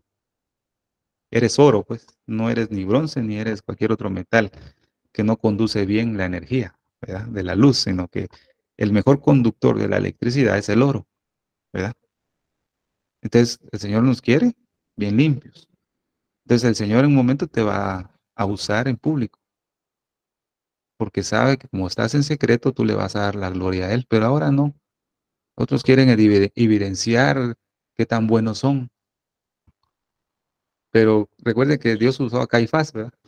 Para dar una profecía, aunque él no lo sabía, Dios usó a Caifás, puede usar a cualquiera, porque Él es soberano. Pero lastimosamente la persona es la que pierde después, ¿verdad? Pero es mejor estar en secreto, ¿verdad, siervos amados? Entonces, imagínense, de, de, de 10 a 50 años se forja una perla. Entonces, el Señor ahorita no ha desenterrado a su pueblo, a su tesoro escondido, porque todavía no se ha completado o no se ha alcanzado la plenitud de los gentiles. Fíjese, amado, todavía no ha entrado la plenitud de los gentiles. En Efesios 2:21 dice, en él, todo el edificio bien ensamblado va creciendo hasta ser un templo santo en el Señor. En él, ¿verdad? ¿Por qué razón? Porque el Señor está forjando una perla a fin de presentársela a sí mismo, dice, una iglesia gloriosa, que no tuviese mancha, ni arruga, ni cosa semejante. O sea, eso me hace pensar, y eso no lo he investigado todavía, ¿verdad? Pero eso me hace pensar en este momento, dice, mancha ni arruga, ni cosa semejante. O sea que pueden haber algunas cosas parecidas a una mancha y a una arruga. Mire qué complicado está toda la situación. En el sentido de que si no agarramos en serio en consagrarnos al Señor, pues usted no va a lograr ser la esposa del Cordero. Puede estar ahí en las bodas, puede estar todo ahí, pero no va a estar ahí como esposa. Para llegar a ese nivel hay que esforzarse, amado hermano. Tenemos que esforzarnos, ¿verdad? Entonces, esta perla en el Antiguo Testamento o para la antigüedad lo que significa es pureza y victoria, ¿verdad?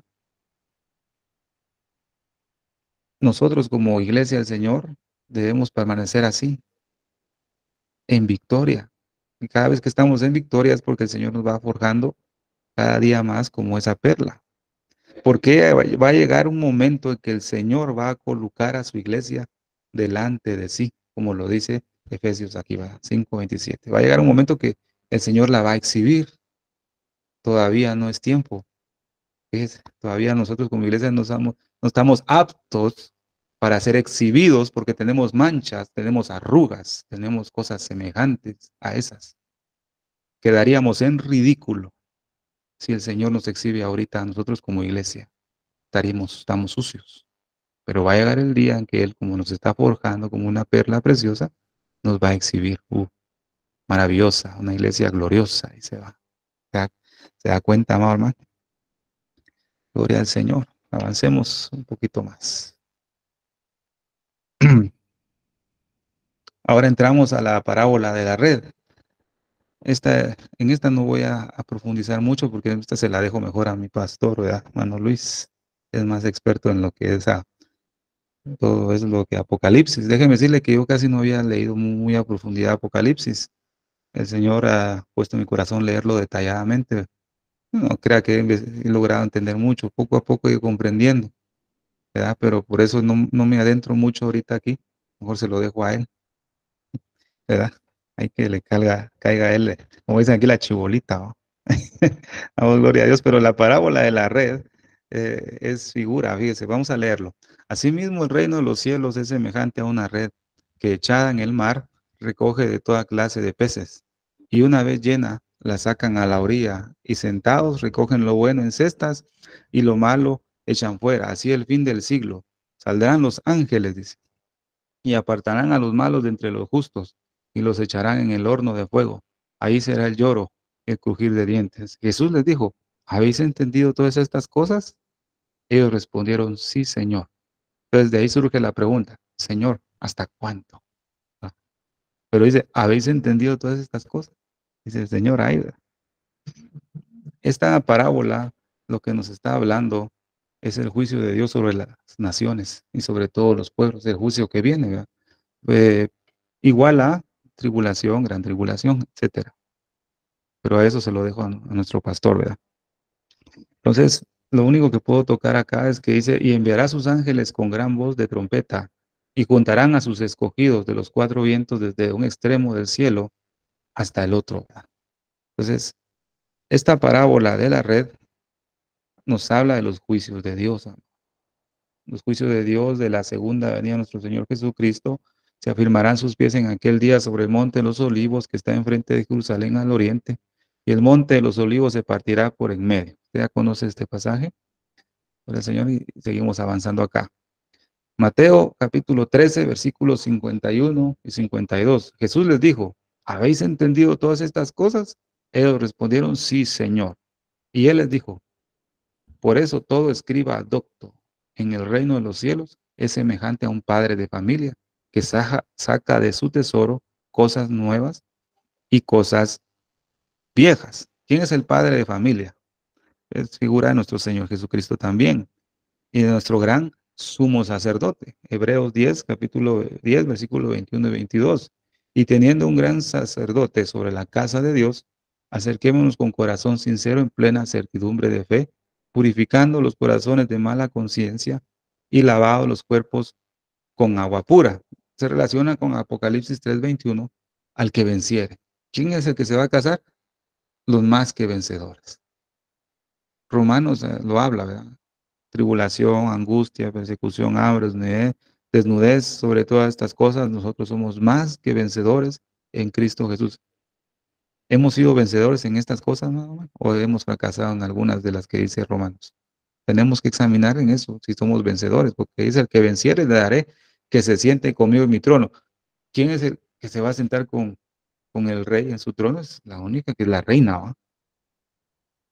Así como yo he vencido y me he sentado con mi Padre en su trono. O sea, la que se va a sentar en el trono con Cristo, la iglesia que se siente es la que ha vencido como Cristo ha vencido. O sea que tenemos que padecer lo que Cristo padeció. Eso es lo que me da a entender el pasaje. Vencer lo que Cristo venció, ¿verdad? Y eso solo la gracia de Dios nos va a ayudar y a darnos la fuerza, mamá. Entonces, podemos ver, amado hermano, que los ojos de todo el mundo se está colocando en Israel y en su iglesia, ¿verdad? Pero está enfocado en Israel, los ojos del mundo. Ambos, iglesia e Israel, de ambos hizo un pueblo, fueron comprados con un alto precio, por el mismo sacrificio. No hubo un mejor sacrificio para uno que otro, no, el mismo sacrificio. Ambos fueron comprados con la sangre del Cordero derramado en la cruz, ¿verdad? Del Calvario. Gloria al Señor. En este momento, ¿qué es lo que va a suceder? Señor, ¿hasta cuándo? Señor, ¿hasta cuándo? En este preciso momento, los judíos están regresando a su pueblo en grande cantidad, hermano, y eso es lo que he estado siguiendo. ¿Ves? Dios me ha permitido seguir, como dice, ve tras las huellas de tu rebaño. O sea, sigue el rastro de mi rebaño. Nosotros como hijos de Dios, como iglesia, como gentiles, debemos estar siguiendo las huellas del rebaño, que es Israel. En este caso yo lo sigo de esta manera, viendo cada año cuánto pueblo judío va retornando a Israel, porque eso me indica a mí un tiempo y una estación, ¿verdad? En el otro estudio, primeramente Dios, les estaré pasando cuántos han regresado a Israel y cuántos quedan en algunas naciones. Ya quedan poquitos, ¿verdad? Eso quiere decir, amado hermano, que este varón que escondió su tesoro en tierra, ya lo está, digamos, desenterrando. Oye, o sea que Cristo ya está desenterrando el tesoro escondido que lo dejó por mucho tiempo, enterrado. Ya lo está. Ya está escarbando porque quiere sacar su tesoro. Fíjese, hermano, qué bendición esto. Y cómo sabemos que el Señor ya empezó a desenterrar a su pueblo. El 14 de mayo de 1948, cuando Israel se volvió una nación, un estado independiente, ¿verdad? Lo vimos en el libro de Ruth, ¿verdad, amados hermanos? Desde esa fecha, el libro de Cantares, capítulo 2, versículo del 9 al 15, habla que el invierno ya pasó, ¿verdad? Que la higuera está echando sus higos y las viñas están en cierne, ¿verdad? El invierno ya pasó. O sea, cuando Israel, en esta fecha del 14 de mayo de 1948, se acabó el invierno. Estamos en la primavera. Desde ahí empezó la primavera. Israel está echando sus higos. Quiere decir que el Señor Jesucristo está trabajando ya con su pueblo. Quiere decir que el Señor ya está dando los últimos retoques o le está dando sus últimas capas a la perla de gran precio en secreto. O sea, ya está acabando con la perla de gran precio para exhibirla, para presentársela así como una iglesia gloriosa. Eso quiere decir entonces que ya Israel está echando sus higos, que las viñas están en cierne. Eso habla de que la iglesia del Señor ya está entrando toda esa plenitud de los gentiles. Las viñas están en cierne. Los judíos ya están regresando. ¿Ya? El Señor está sacando lo que está oculto, su tesoro de gran precio. Y a través de eso el Señor está trayendo muchos judíos a la tierra de Israel. Ahora, dice Proverbios 25:2. Gloria de Dios es encubrir la palabra, mas honra del rey es escudriñar la palabra. ¿En qué consiste la gran honra de nuestro Señor Jesucristo? ¿Cuál es esa gran honra? ¿Verdad? Que Él, dice, esa honra consiste que Dios mantuvo por mucho tiempo oculto a Israel para generar su plan maravilloso de salvación. Fíjese, amado. Esa es la honra del Señor, que lo mantuvo oculto todo este tiempo. A Israel lo ha mantenido oculto, ¿verdad? Pero ahora el triunfo o esa gloria manifestada de nuestro Señor, ¿en qué va a consistir? Esa gloria, ese triunfo, consiste en que el Señor va a sacar y a exhibir su tesoro nuevamente, ¿ves? Lo va a sacar de donde está escondido. Ahora una pregunta, amado hermano. ¿Cómo sabemos usted y yo que el tiempo está cerca? Porque a veces decimos eso, ¿eh? El tiempo ya está cerca. Pero ¿cómo lo sabe usted? ¿Cómo sabe que el tiempo está cerca? ¿Cómo lo sé yo? Para decir que el tiempo está cerca, usted tiene que saberlo. ¿Por qué lo está diciendo? Si usted dice Cristo viene, usted sabe por qué lo está diciendo. Usted sabe por qué está diciendo Cristo viene. Le pregunten, ¿por qué viene? Usted ya sabe por qué. A través de la palabra usted lo sabe. Dios le ha hablado a usted a través de la escritura, ¿verdad? Entonces, ¿cómo sabemos que el tiempo está cerca? Lo vamos a ver. Mire lo que fue antes, dice la escritura, lo que fue es y lo que es también va a ser, ¿verdad? O sea, Dios es lo que sucedió en el pasado, sucede también en nuestro tiempo.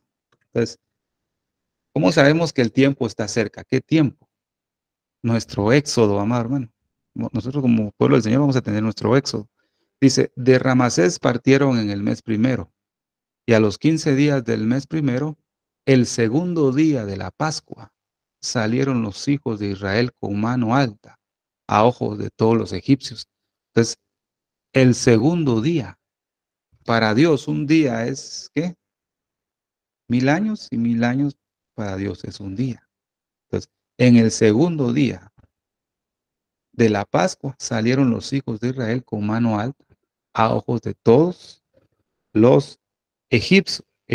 Esto quiere decir, hermano, que la redención de Israel, ¿verdad? Vemos que Israel fue redimido cuando se dio lugar a la fiesta de la Pascua, ¿verdad? O sea, vemos, usted lo conoce en Éxodo, ¿verdad? Que cada puerta pues fue marcada con sangre de cordero, los dinteles de la casa para que el destructor pasara de largo, ¿verdad?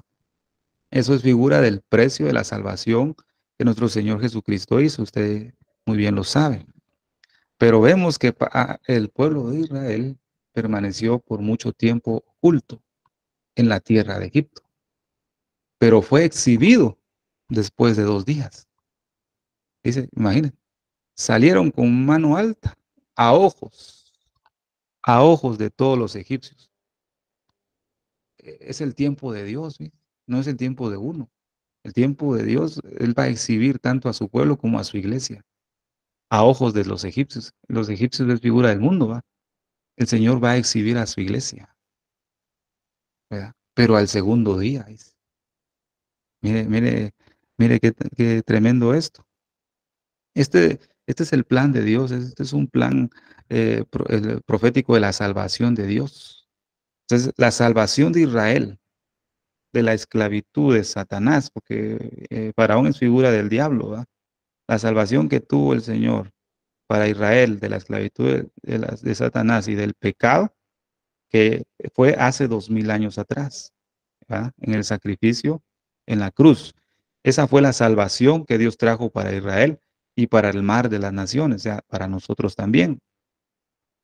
Entonces, amado hermano, con estos pasajes podemos decir, el tiempo está cerca. Ahora ya saben por qué el tiempo está cerca, amado. Mire lo que dice aquí, vamos a ver. Pero no olviden, queridos hermanos, que para el Señor un día es como 1000 años y 1000 años como un día. Oseas capítulo 6, versículo 2, lo puede relacionar con el pasaje que leímos, ¿verdad? En Números capítulo 33, versículo 3. Nos dará vida después de 2 días. En el tercer día nos resucitará y viviremos delante de Él. Se está hablando que Israel va a resucitar nuevamente, ¿verdad?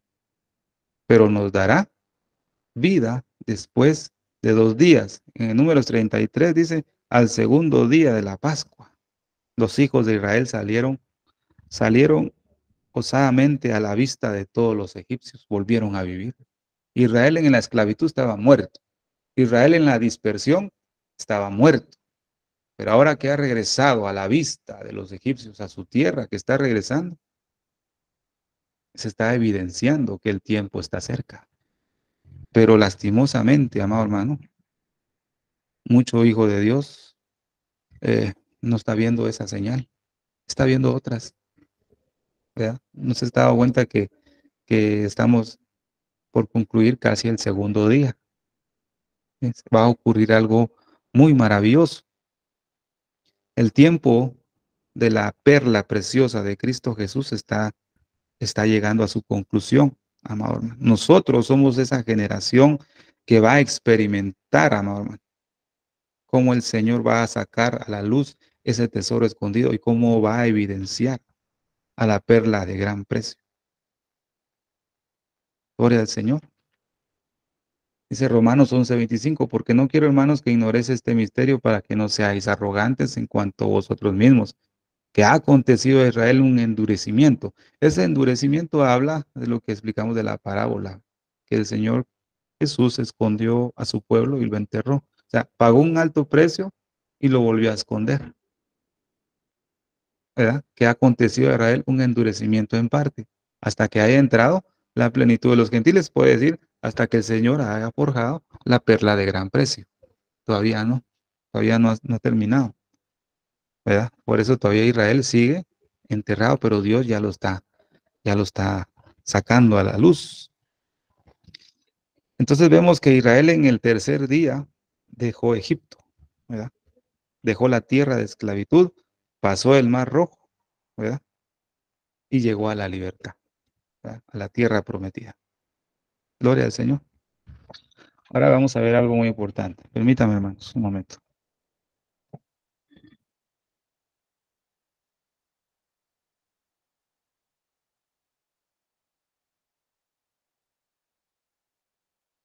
Gloria a Dios. Vamos a ver algo acá muy importante. Este varón, bueno, el doctor John Walburg, es un teólogo, o era un teólogo, pero él dijo una declaración muy importante. Yo copio estas declaraciones porque son muy importantes y van muy encajadas a lo que dice la escritura, ¿verdad? Él dijo una declaración, dice, muchos, dijo él, ¿verdad? Aparentemente no están poniendo atención a las señales de los tiempos, pero en estos últimos 50 años tuvieron lugar más acontecimientos que llevan al cumplimiento de las profecías que en los 1000 años antes ya pasados. O sea, amado hermano, nosotros tenemos que enfocarnos a esas señales de estos últimos tiempos. Mire esas declaraciones porque fíjese que se está llegando a la culminación de esa torre de Babel. Se está repitiendo eso y ya sabemos eh, qué significa torre de Babel y todo, ¿verdad? Pero estamos llegando a eso, amado. Está cerca el tiempo, ¿ves? En el cual esa red echada en el mar va a ser recogida. Está cerca de los juicios de Dios, ¿verdad? El mundo se está madurando para esos juicios. Es terrible, ¿verdad? Tenemos que comprender eso, amado hermano. En un diario también ellos hablaron de este mismo género de varones, ¿verdad?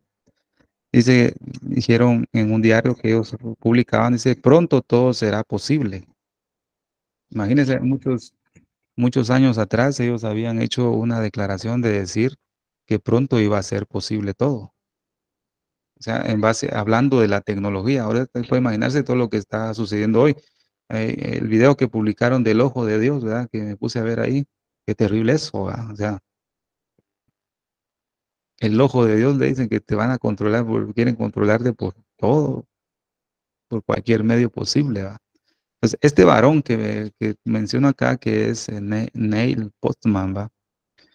Eh, él hace unas declaraciones muy, muy serias, pero yo les hablo en cuanto a la Torre de Babel, en lo que dijo estos varones, dicen, hagamos hombres, hacen una declaración así, hagamos hombres, dice. Y escribieron esto, dice, los padres pueden dejar colocar un embrión en el cuerpo de la madre y dejar guardados hermanos idénticos en una familia, en una forma ilimitada. Estos más tarde pueden ser implantados y así sería posible a los padres tener una familia entera con hijos iguales de diferentes edades.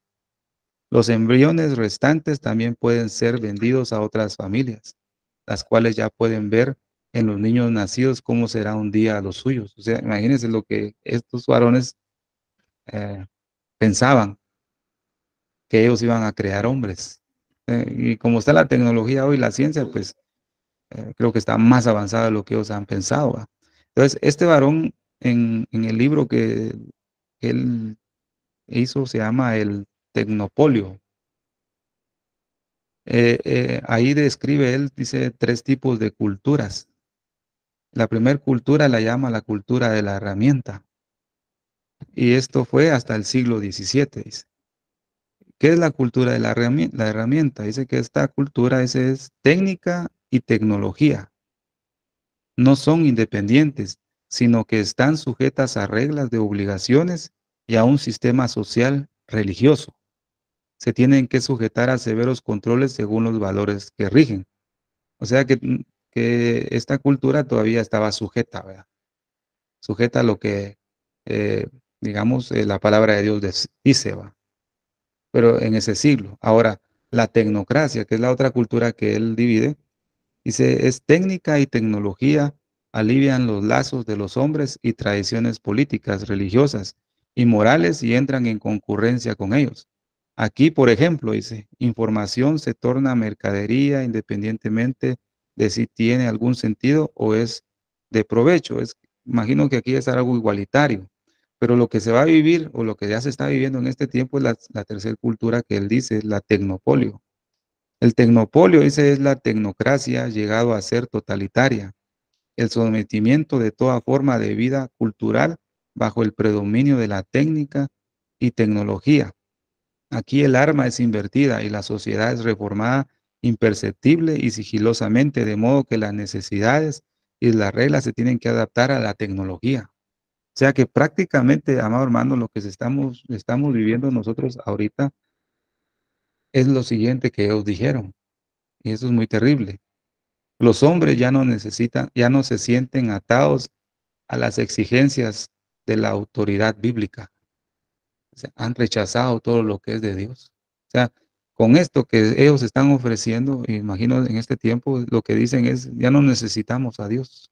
Entonces se cumple la palabra. Por cuanto no tomaron tener en cuenta a Dios, Dios los entregó a una mente reprobada para que hicieran cualquier cosa de males. O sea, no se extrañe de que esta generación está muy corrompida, porque no quieren tener en cuenta a Dios, Dios los entregó. Y la Biblia menciona a un espíritu de inmundicia, fíjese, amor, ¿no? O sea, la escritura muestra espíritu, ¿verdad? Porque ahora todo, cualquier cosa es espíritu, espíritu de pobreza, espíritu de qué más, que se inventan, ¿verdad, siervos? Espíritu de qué, ay, no sé qué más se me viene a la cabeza, pero todo, pues, hasta un estornudo puede ser un espíritu inmundo. Pero Dios muestra en su palabra, hasta donde yo he podido ver, dos clases de espíritu. Espíritu de fornicación y espíritu de inmundicia, ¿ves? Qué terrible, imagínese, espíritu de inmundicia. Entonces, ¿sabe por qué la humanidad, perdone que me extienda mucho, sabe por qué la humanidad está muy corrompida? Porque en esta generación que ha crecido, hay hijos que han nacido fuera de matrimonio. Hay hijos, a lo que se llama fornicación, hay hijos de fornicación que nacen, ¿verdad? Que tienen relaciones sin haberse casado. Y a base de esa relación hay hijos de adulterio, ¿verdad? Hay hijos de incesto, ¿verdad? Siervos amados. La Biblia lo habla. Imagínense los Moab, la tierra, los moabitas, del incesto de las hijas de Lot, ¿verdad? Que se metieron con su papá, un incesto. Entonces los moabitas es una tierra corrupta, ¿verdad? ¿Ves? Pues en este tiempo que estamos viviendo, la generación que está creciendo está de esa manera. Hijos de incesto, hijos de fornicación, hijos de adulterio, que para Dios, ¿ves? Y puede sonar algo extraño, que para Dios es muy difícil tratar con esa clase de personas, porque están muy dañadas, fíjese, hermano. O sea, el Señor siempre brinda el mensaje de salvación a través de sus siervos, pero una clase de personas así es muy difícil tratar, porque viene muy dañado, fíjese, hermano, qué terrible eso. Por eso esta generación que está creciendo, esta juventud, no quiere saber nada de Dios, no quieren saber, no quieren tomar en cuenta eso, y más con la ciencia. Por eso desde aquí los hombres no se sienten atados a las exigencias de la autoridad bíblica. Entonces, ellos hacen otra declaración. El Dios al que sirven, esta gente, no habla de honestidad, ni de bondad, ni misericordia, de gracia. El Dios a que ellos sirven hablan de eficacia, de precisión y objetividad, dice. Y por eso bajo el tecnopolio desaparecen los términos como pecado y maldad. O sea, esas palabras ya no existen en este tiempo. Eso, eso no, esos son gente que está a la antigua, dicen muchos, ¿va? O sea, esos términos de pecado y maldad ya no existen. Entonces, ya se puede usted imaginar que esa torre de Babel se está repitiendo hoy y ya está llegando a su final. Y pongamos atención en este pasaje. Y dijeron, vamos, edifiquémonos una ciudad y una torre, cuya cúspide llegue al cielo, y hagámonos un nombre, dice, por si fuéramos esparcidos sobre la faz de toda la tierra. Hagámonos un nombre, dice. Pero hay otro, sigamos aquí adelante. Pero el Señor bajó para observar la ciudad y la torre. ¿Usted no cree, amado hermano? O yo creo que sí lo cree. Tal vez me expresé mal. Podemos ver que el Señor ha descendido, ¿ves? ¿Y ha descendido para qué? Para observar, dice, ¿verdad? Para observar la ciudad y la torre que los hombres están construyendo. El Señor ya descendió. Lo vemos en este pasaje, pero el Señor bajó para observar la ciudad y la torre que los hombres estaban construyendo y se dijo, todos forman un solo pueblo y hablan un solo idioma. Esto es solo el comienzo de sus obras, dice, y todo lo que se propongan lo podrán lograr. Será mejor que bajemos a confundir su idioma para que ya no se entiendan entre ellos mismos. Pero dice, Jehová descendió, dice. En otra versión, aquí dice, pero el Señor bajó, pero en otra versión dice, Jehová descendió. Eso quiere decir que ya viene el juicio de Dios, amado hermano. Ya el mundo está llegando a una madurez de ese pecado. Mire qué terrible. Por eso es todo eso de lo que está sucediendo, ¿verdad? En este tiempo. De, hay que tener cuidado que hablar, ¿verdad? Que yo casi no hablo de esto, pero todo eso que se está sucediendo, ¿verdad? Las ideologías y todo eso, ¿verdad? Es una misma mente. Ese grupo de personas hablan un mismo idioma y lo genera a nivel mundial. Están hablando como un solo pueblo, un solo idioma, y Jehová ha descendido. ¿Usted lo ha percibido, amado hermano? Yo les pregunto a usted, como iglesia del Señor, ¿usted ha percibido algunos días cuando siente que Dios desciende a observar la tierra? Porque la Escritura dice, los ojos de Jehová están sobre los hombres de la tierra, dice, para ver sus obras. El Señor viene de vez en cuando, digamos así, por decirlo, viene a observar o a inspeccionar, a ver cómo está esa torre de Babel, a ver si ha llegado a su madurez. Pero usted y yo como atalayas estamos viéndolo, amor, lo estamos viendo, estamos apercibidos a eso, que es cosa seria. En el secreto el Señor le revela a uno las cosas ocultas, ¿verdad? ¿Verdad? Porque dice, las conversaciones de Jehová son con los íntimos. O sea, quiere decir, las conversaciones de Jehová es con la iglesia que está oculta, con la que no se oculta, pues ni le habla, ¿verdad? Estas cosas, ¿verdad? Mire qué tremendo. Estamos también, amado hermano, como en la última etapa de los días de Noé, y corrompióse la tierra delante de Dios, y estaba la tierra llena de violencia. Vea que la tierra ya está llena de violencia, amado. En todos lados hay violencia, y se va incrementando cada día más. O sea que estamos poco antes del diluvio. Digamos, si lo vemos como en el tiempo de Noé, estamos poco antes del diluvio. Entonces, amado hermano, como conclusión, le puedo decir yo que el Señor ya está quitando la última capa de tierra sobre el tesoro escondido que es Israel. El Señor ya está dando los últimos toques a su perla de gran precio para presentársela así como una iglesia gloriosa y sin mancha. Gloria al Señor. Él ya está forjando a su iglesia. Y es pequeña, no es grande, amado hermano. Los que conforman la iglesia del Señor y lo que va a ser la esposa del Cordero, no va a ser mucho. Poquitos, poquitos, amado hermano. Quiera Dios que nos tome en cuenta y estemos ahí todos nosotros, ¿verdad? Que estamos acá, que estemos en ese forjamiento de la perla de gran precio. Entonces, Señor, ¿hasta cuándo? Señor, ¿hasta cuándo? Entonces la respuesta del Señor es, no por mucho tiempo más, ¿verdad?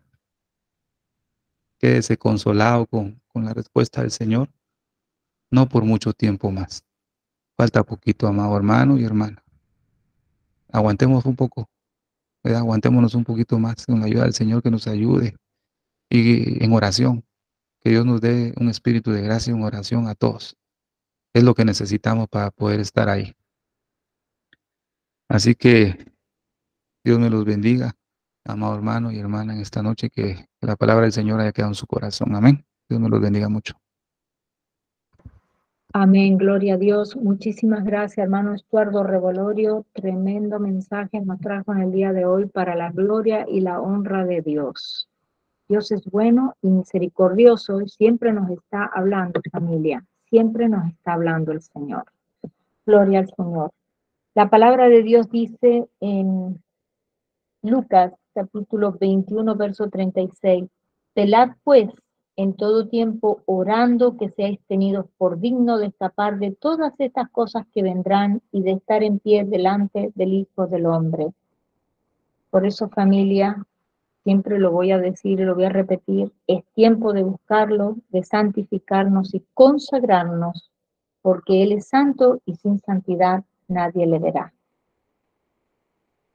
Querido amigo, tú que has escuchado este estudio bíblico, si aún no has invitado a Jesús a morar en tu corazón y quisieras hacerlo en el día de hoy, repite conmigo esta sencilla oración. Señor Jesús, yo te acepto como mi único y suficiente Salvador de mi vida y de mi alma. Perdóname todo lo que te he ofendido en pensamiento, palabra y obra. Lávame y límpiame con tu preciosa sangre y escribe mi nombre en el libro de la vida.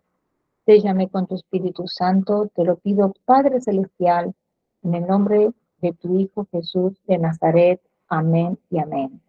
Si hiciste esta oración de fe, te damos la bienvenida a la familia de Dios y te pedimos que busques una congregación, una iglesia de sana doctrina donde congregarte y que también te bautices en el nombre del Padre, del Hijo y del Espíritu Santo.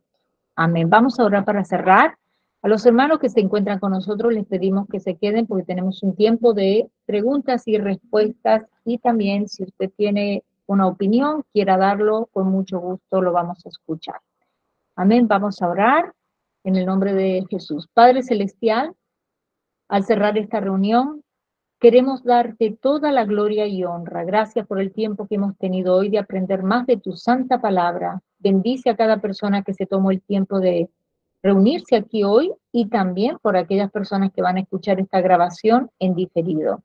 Te pedimos que tu mano de protección sea sobre todos nosotros durante el resto de la semana.